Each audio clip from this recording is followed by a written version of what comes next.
On the phone is Sandra Gordon, and not only is she a mom of two, she's also the author of the 8th, 9th, and 10th editions of Consumer Reports Best Baby Products. And Sandra, I thought this morning you might be able to tell us what some of the products are that moms should stay away from if they're used. What not to buy used is like a crib, for example. We really want you to buy a new crib because safety standards on cribs change frequently. So if you buy a used model, you probably aren't getting the most up-to-date crib. And that holds true for car seats, play yards. Those are the main items that you don't want to buy used. Toys, you have to be careful because the government recently upgraded its safety standards for lead and phthalates, which is a chemical in plastic. So if you buy used toys, you could be getting toys with lead and phthalates in them. It used to be toys were a safe bet to buy used, but now anymore I'm kind of discouraging it. So moms should stay away from used toys at garage sales? I really think that you should buy a new toy because of these new safety standards. Clothes, on the other hand, you can buy used, but then again, you want to inspect them. You want to make sure there's nothing that could come loose, like little buttons or any kind of fastener that can become a choking hazard. You know, when you go buy used clothing, there's a lot of new stuff in the used arena because people get a lot of gifts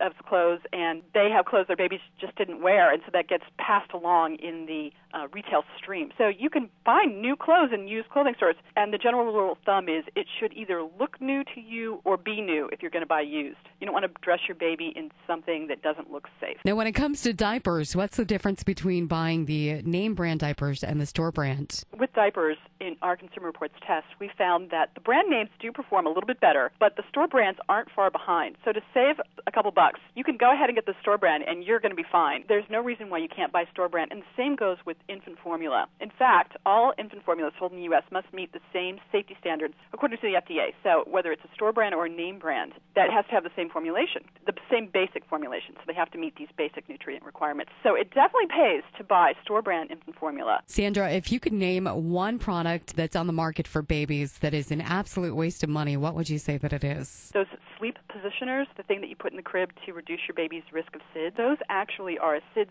suffocation risk. And that's because when you put your baby in them, they can slide down when they're sleeping and turn a little bit, and their nose presses up against that wedgy piece of foam, and that's what increases the problem. Babies die every year because of these things. I'm surprised they're still on the market. General rule, bare is best when it comes to a crib. No sleep positioners at all. But the biggest savings there is that also includes the bumpers, the blankets, the stuffed animals, the pillows. So if you don't outfit your baby's crib, you can save thousands of dollars because they really do charge a lot for those. And it actually is much safer, too. So you want to go bare is best. You want to get a really tight-fitting mattress, and then you dress your baby in a sleep sack to stay warm. It's basically a wearable blanket.